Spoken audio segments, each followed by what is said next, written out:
होली होली भनेर सबैलाई थाहा छ क्या सबै राम्रो हुन्छ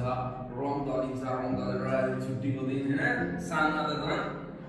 होली आयो होलीमा रङ दलेर सबलाई आज गोवाले दल्ने के दल्ने राम्रो होली हुन्छ भनेर तर मलाई मन नपराउनु बाध्य घरबाट किनकि हाम्रो घरमा एउटा नियम थियो भोक लाग्यो भात खान निन्द्रा लाग्यो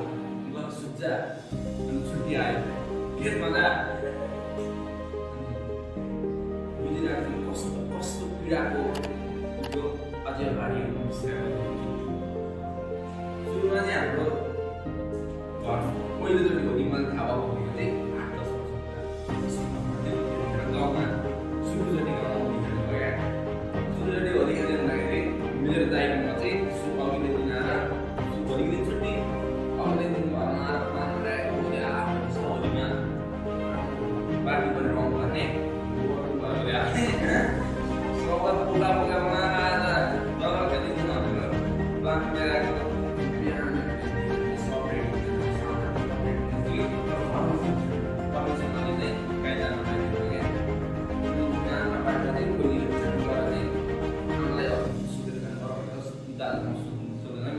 मेरो दाजुले ठुलो हुन्थ्यो अनि दाजुले डक्टर दाजुले आमा हामी आज होली खेल्न जाने गाउँमा होली खेल्छ भनेर भन्नुभयो अनि यो फ्याउले पनि जान्छ अरे भनेर सोध्नु मलाई देखाएर अनि मैले हाँस्दै हाँस्दै म जाने आमा भनेर तिमीहरू मुर्दा हो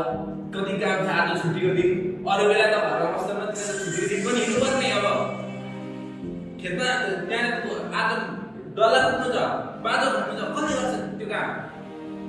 तिमीहरू हिँड्नु परेको बाउ पनि घरमा बस्दैन छोराछोरी पनि बस्दैन कसले समाउँछ मलाई कसले रोप्छ त्यहाँ कसले गर्छ मकै तिमीहरू कहाँ के ठिका पायो अरे भनेर भट्याइदिनु हामीलाई सब गोबरै गोबर भएर अनि हामी रुँदै रुँदै रुँदै बसिरहेको थियो बिहान अनि तिमीहरू हिँडिहाल खेतमा त्यो काँटाको तातेर हिँडिहाल कटुले कटुको सबै खानु ठाउँले चाहिँ डल्ला फुटाउनु नुकुर नुकुर नुकुर हिँड्नास् अनि मध्ये रुँदै आयो भाती मलाई होली खेल्न जाँदैछ नपर्नुपर्ने भात खानुपर्ने अब काम गर्नुपर्ने भात खानुपर्ने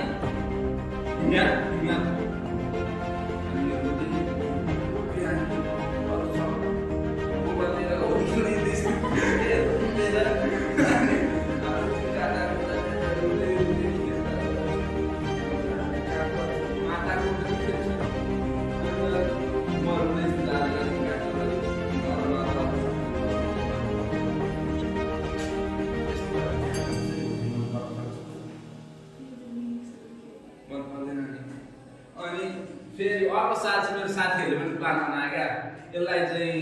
लाने पर्छ काहीँको भोलि खेल्नै पाउँदैन घरबाट हामी अब के प्लान बनाउँछ भनेर भन्दाखेरि मेरो दिदी पनि थियो क्या दिदीले अनि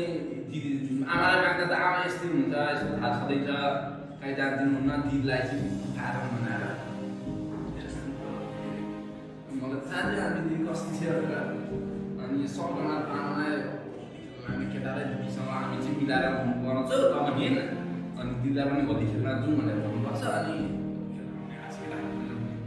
हामी गऱ्यौँ क्या दिदीले माग्छ पछाडि पछाडि बसेका केटाहरू भन अब आज यो पनि खाउ गाडी होइन अनि त्यसलाई दिदी आलु तास्दै थियो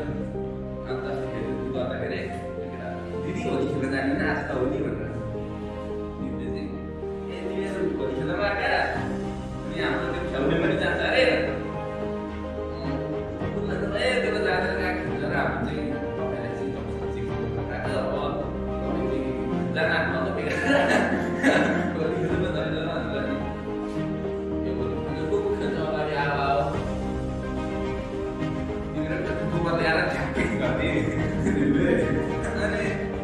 होली खेल्छ अरे गोबर खेल काम छैन तिम्रो घरमा घाँस काट्नु छैन बाख्राले गर्नु छैन घरमा समाउनु छैन तिम्रो होली खेल्न हिँड्ने खुड्को खेल्छौ भनेर चापती गर्दै हाले अनि सब भन्दै भागे मैले परबाट काम तैँले लिएर आएको यसलाई होली खेल्न भनेर पाइनस् भनेर यस्तो कन्डिसन भएर कसरी होली मन पराउन सक्छ? That's my time, guys.